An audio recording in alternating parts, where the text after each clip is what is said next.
once again, I am continuing my How to Make a Rag Quilt series.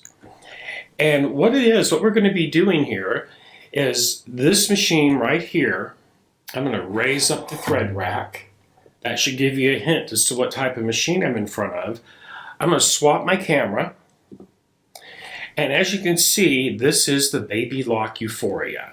So this is a cover stitch only machine. If you have an 8-thread serger that also does cover stitches and chain stitches, this would also apply to your machine.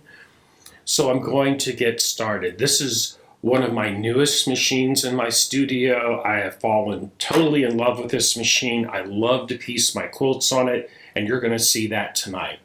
I have 2 different stitches I'll be setting up and using tonight, and I'm going to get started with the first one. So as you can see here, this is the Euphoria, like I said, cover stitch only. So what I'm going to do, I'm going to start by opening my doors, and yes, this is an air threading machine for the sergers.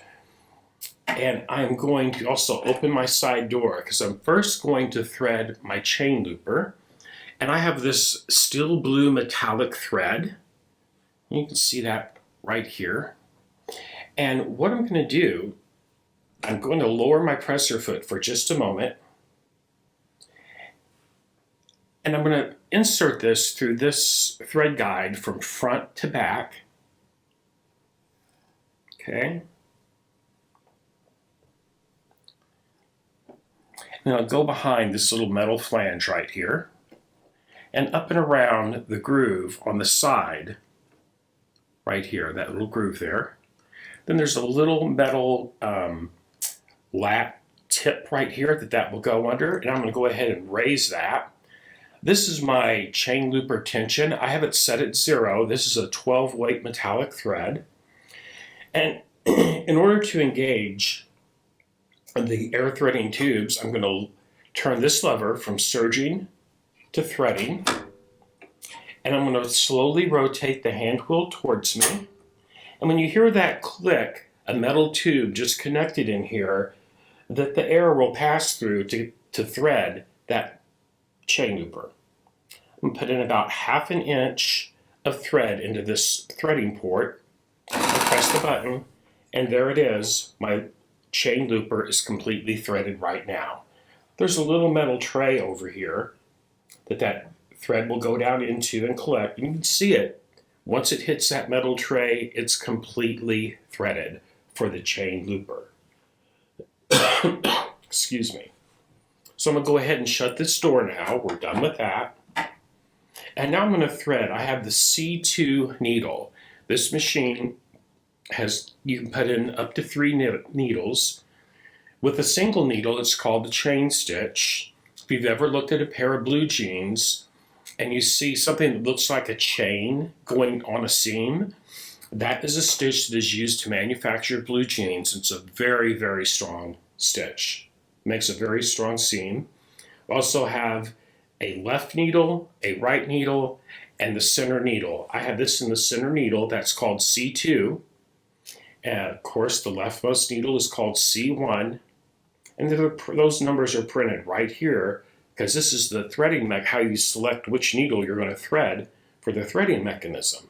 So I have this in C2. I have this lever lined up with C2. This dial right here is thread tension for the needle. I have that set on 0, which is normal. And now I'm going to thread my C2 needle. So I have white serger thread, and it will go into this slot right here. So this is C1, C2, C3, or needle 1, 2, and 3. Left, middle, right. Okay?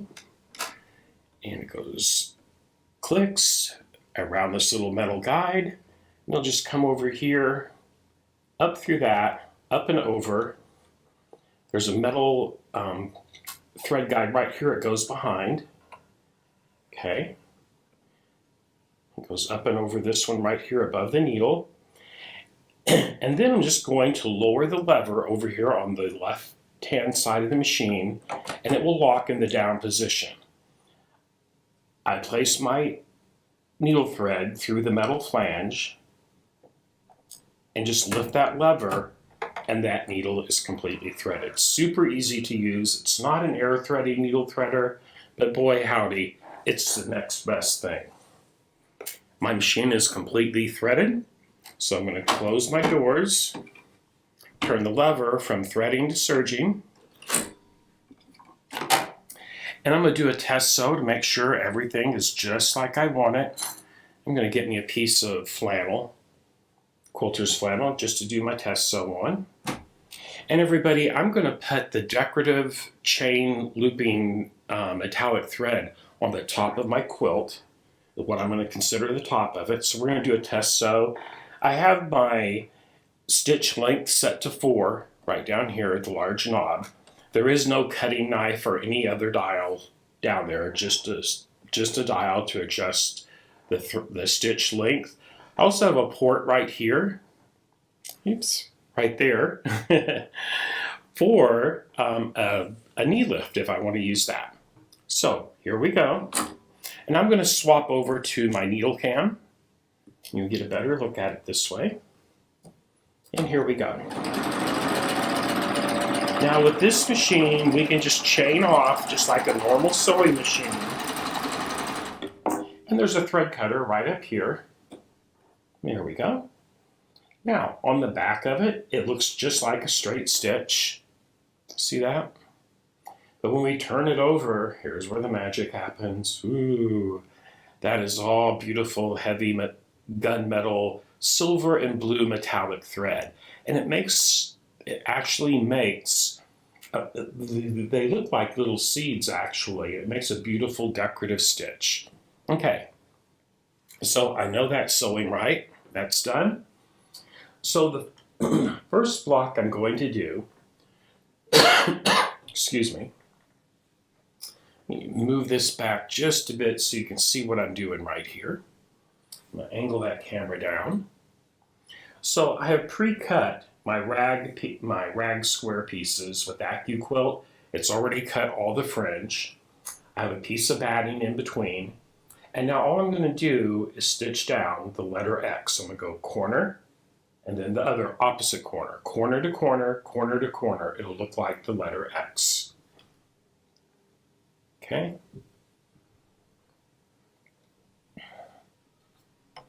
And yes, I could mark this with like a friction pen, but I'm just going to eyeball it. That's pretty easy to do. And here we go. Now, since this rag quilt is reversible, I don't have to worry about what's on the back and what's on the top, because I'll just flip it over to the side that I want to use.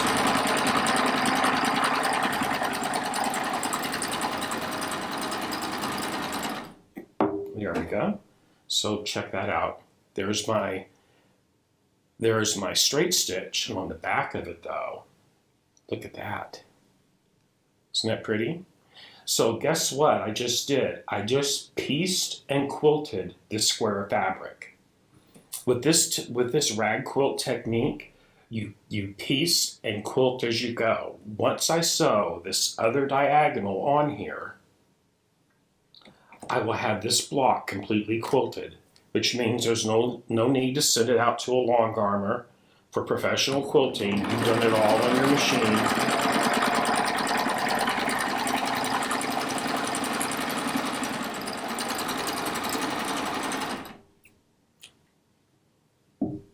And I'm going to trim those threads, and now we'll have a look at this one.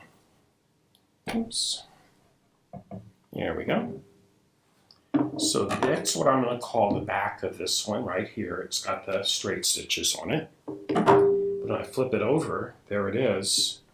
Nice and puffy. You really can't see the puffiness due to the cameras and all.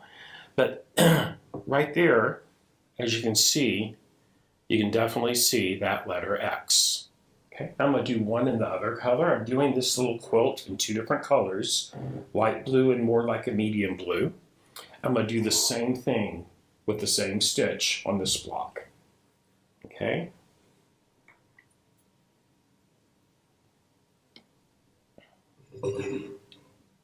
Here we go. I'm Just lining up the needle right to where that little 90-degree angle is in that corner. Get it started. Then we'll line up the other edge. I'm going to back it up a bit so you can actually see that. There we go. So what I'm talking about right now, doing that right there, I just matched up those layers so they're all lined up. I'm just going to stitch it from one corner to the next.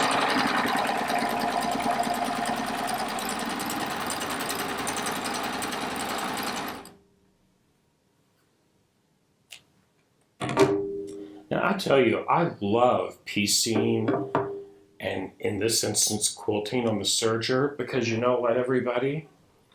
That looper thread that goes, you saw, that's the metallic thread on this one.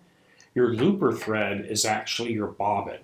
You never have to wind a bobbin when you piece or quilt using one of these sergers. You can see that. Okay. Now just go up here to do this other corner.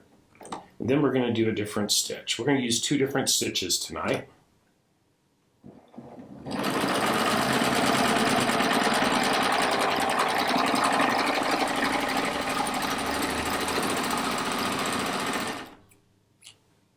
Okay.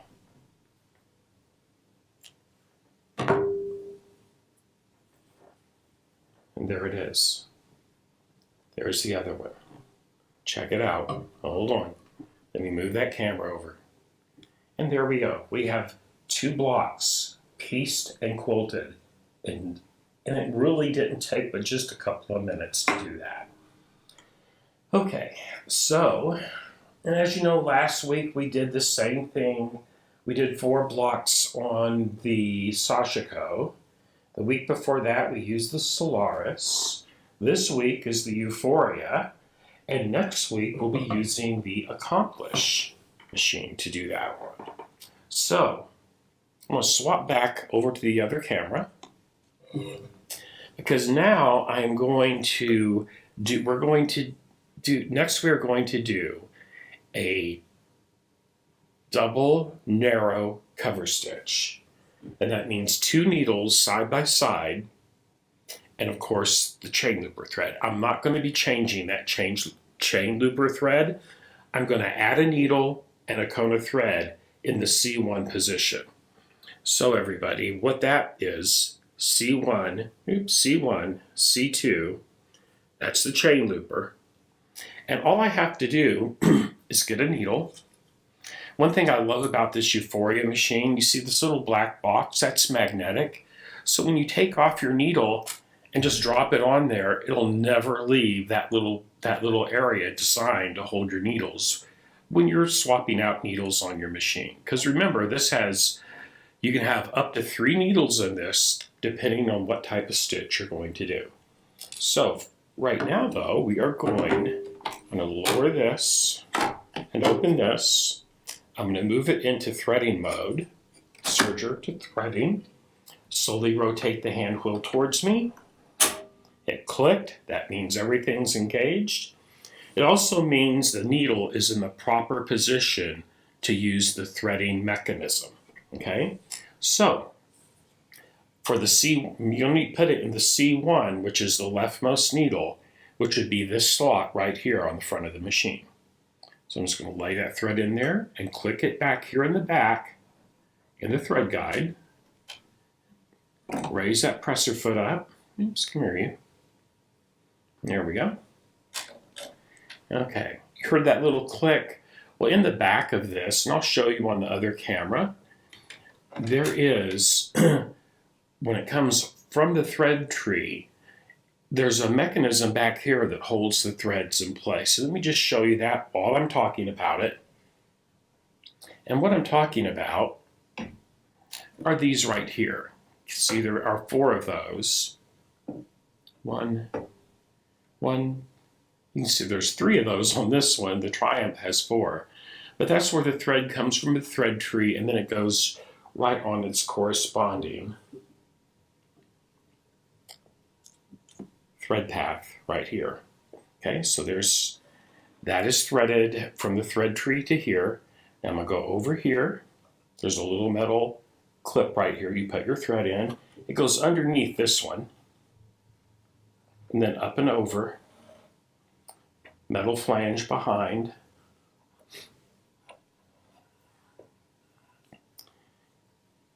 It goes through that one.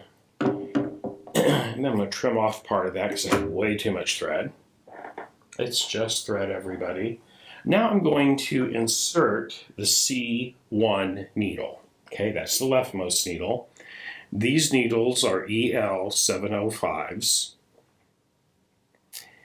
and they are made specifically for a serger. These are serger needles. They will not work in your sewing machine. We'll loosen that up and tighten it. It's all the way up. Perfect. Okay, see how easy that was to put in? Now I'm going to move my needle threader from C2 to C1 because my C2 needle is already threaded. I'm just going to lower that down, put it through the little metal claw, lift up, and that needle is now threaded. Easy peasy. See how fast that was? So, I'm going to close this door, move this from threading to serving, raise this door. I'm going to do a test sew just to make sure it's looking how I want it to look. And this narrow double cover stitch is actually makes a beautiful stitch with a metallic thread. You're about to see. See why I say that. Here we go.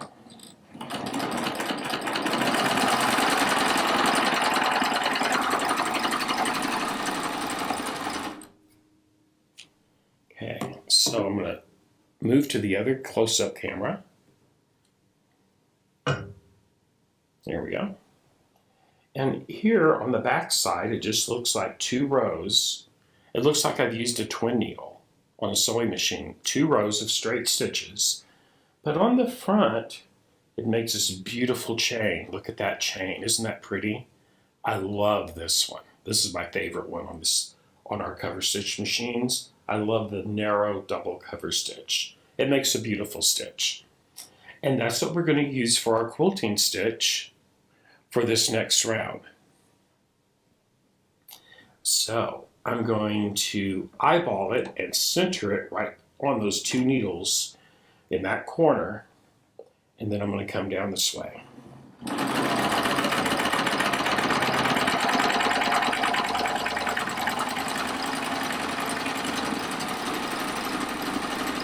Corner to corner, clip, and check that out. There you can see that double row of straight stitches in and of itself is quite lovely. You could also put metallic thread through the needles if you wanted this to be the upside, but check this out. Here's where it gets magical. Look at that. It looks like a metallic cording, quite honestly. It's really beautiful. And the camera just doesn't do justice to it. I'm trying to get so you can see the sparkle in it. I'm going to do the same thing on the other one, corner to corner. I'm making sure my metallic thread is down because remember, this is what's in the looper. So it is like on the underside of whatever you're going to stitch across. In other words, it's the bottom of it. Trim that thread tail while I'm thinking of it. And here we go.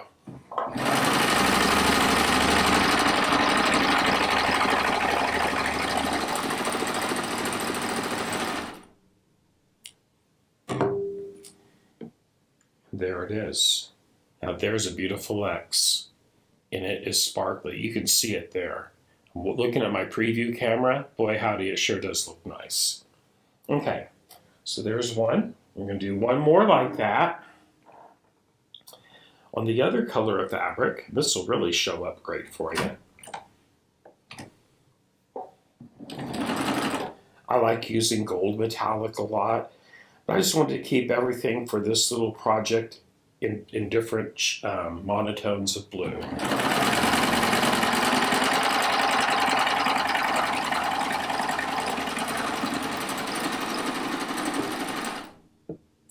Okay, there you can see see that a little better on the slider fabric, and this will definitely show up better. There you go. Isn't that pretty? Look at that sparkle. That thread is Madeira 12 weight glamour thread. Wonderful thread. You can go to your any baby lock retailer or fine sewing store and they can get that in for you.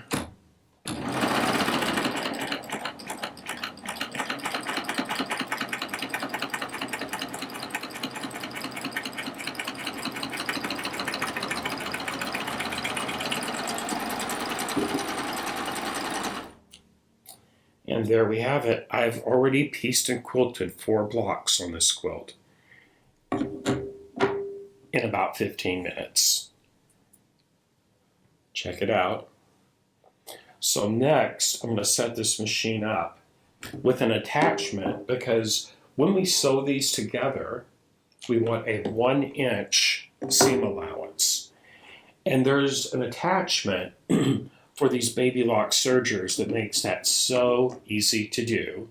First, let me swap my camera, because I only need 1 needle for this. And what I'm going to do, I'm going to remove the C1 needle thread. I'm going to clip it there. And I'm going to raise my presser foot and pull that C1 thread towards me. I'm going to lower this, put this into threading mode. I'm going to grab my tail and I'm gently going to pull that out. Okay, now I just have my 2 threads. Okay, so my C2 needle and my metallic looper thread are still good to go. Now all I have to do is remove this needle, remove the C1 needle, and I'm back to my chain stitch. Okay,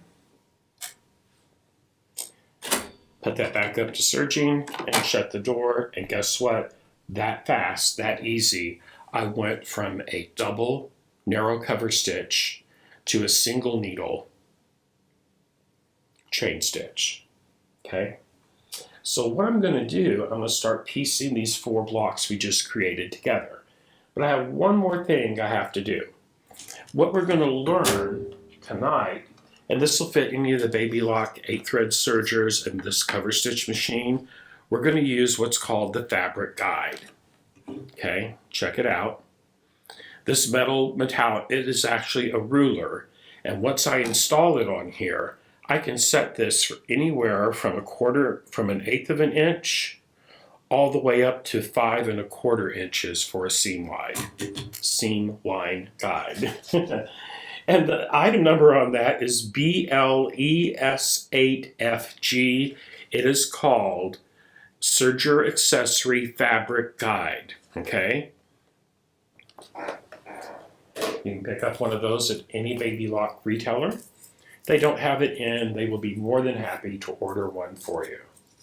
Okay, so you see the holes on the bed of our machine here? Well, what that is for is to attach attachments with these 2 screws. These come with the machine. And what I'm going to do though, first I'm going to make sure that I get the 0 point lined up on this right here. I'm going to swap, I'm going to leave this camera up right here, but there's a 0. Let me just move this to the side. Right here is a 0 on this ruler. The very first mark, I want my needle to line up with that. And the easy way to do that is with this. This comes with it, and I'm going to put my needle down in it inside that little red circle. Check it out. Now I will move to my close-up camera. I'm going to adjust it a little bit here. There we go. And you can see what I'm doing here. I'm going to use my hand wheel to get that down in there. There we go. Now I left the needle down in it, okay? I can rotate it, blah, blah, blah. Next, I'm going to attach this seam guide onto the upper set of 2 holes of screw holes. just by doing this.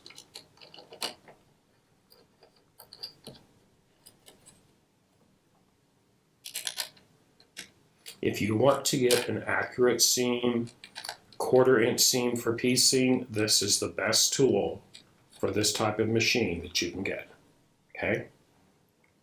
Now, I can rotate this so that it lines up with the zero mark on this ruler. Okay, I need to shift that to my left a little bit. There we go.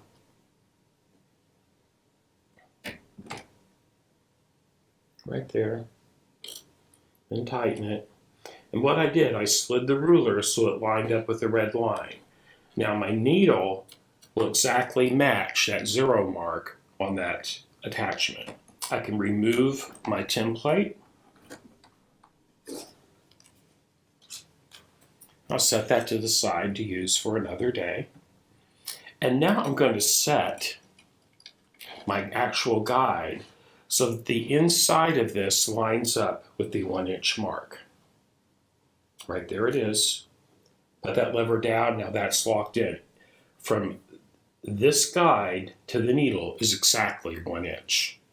It makes it so easy to do. So, next I'm going to line up my quilted blocks so the backs sides are together. Okay, so remember, these are the fronts. I'm calling the straight stitch the back. So straight stitch to straight stitch, backs together. I'm going to line these up right here like so. Once I get it started, I'll line up the other end. But now check out what I'm going to do. I'm going to let that fringe just brush up against the edge of this. Okay? Move it forward. Lower it. And now we're good to go. I'm going to take a few stitches.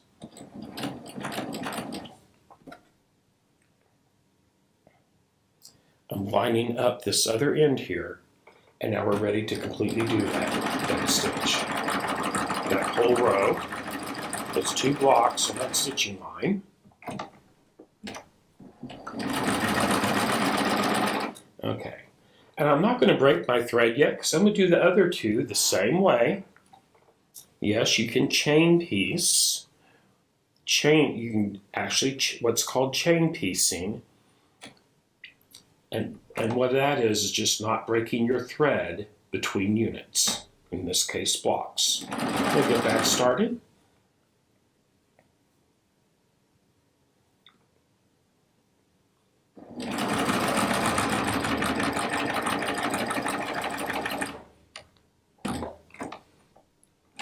Just working out some fullness. This is going through 4 layers of fabric and 2 layers of batting, everybody. How about that? There we go. Now I'll just chain it off. I'm going to back this up so you can see what I'm doing. And then I'm just going to clip that in between. Okay. So, there is 2 blocks there. Then we'll sew the other 2 blocks to it. I'm just going to make sure that I don't do it like this. Okay, I don't want the 2 matching colors touching. This is going to be a checkerboard fashion. I've already got 2 other units like this done. So now, once again, backside to backside. And I am going to line up this center seam. Okay? I want those center seams to match. So I'm going to take a little bit of time and I'm going to stagger the seams so they butt up against each other. Let me grab a straight pin. I knew I was forgetting something to have over there. There we go. I'm just going to pin that seam line so they match. Seam line to seam line. There we go. And now, once again, I'm just going to sew that row, those 2 rows together. Okay? So let's come back over here.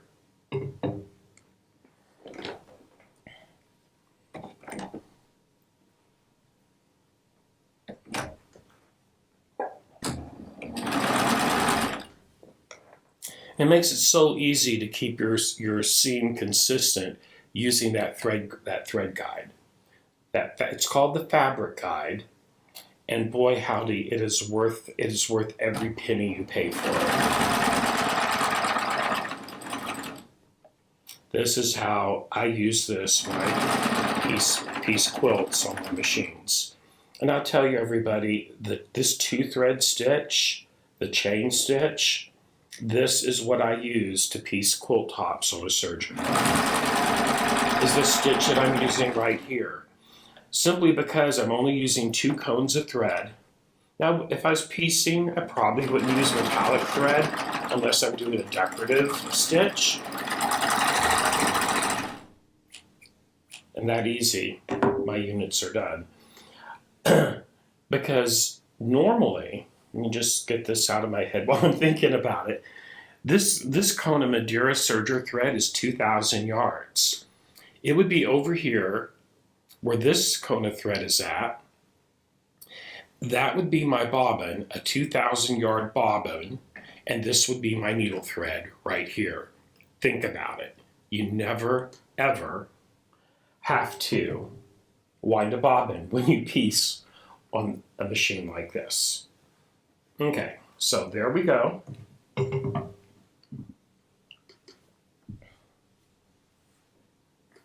There are those 4 blocks all sewn together. Now, once it's all completely finished, you'll go through the lawn, you'll launder it and then dry it. All of these will just turn into nothing but beautiful, soft, thready fringe, and it won't look nothing like this after it's laundered. It'll be nice and soft and fuzzy. And I will do, once I get this one finished on camera, I will do that to this entire quilt for this one quilt here. And I will show that on a future Feature Friday. Okay. But that's how easy it is to piece and quilt as you go on this Baby Lock Euphoria. You can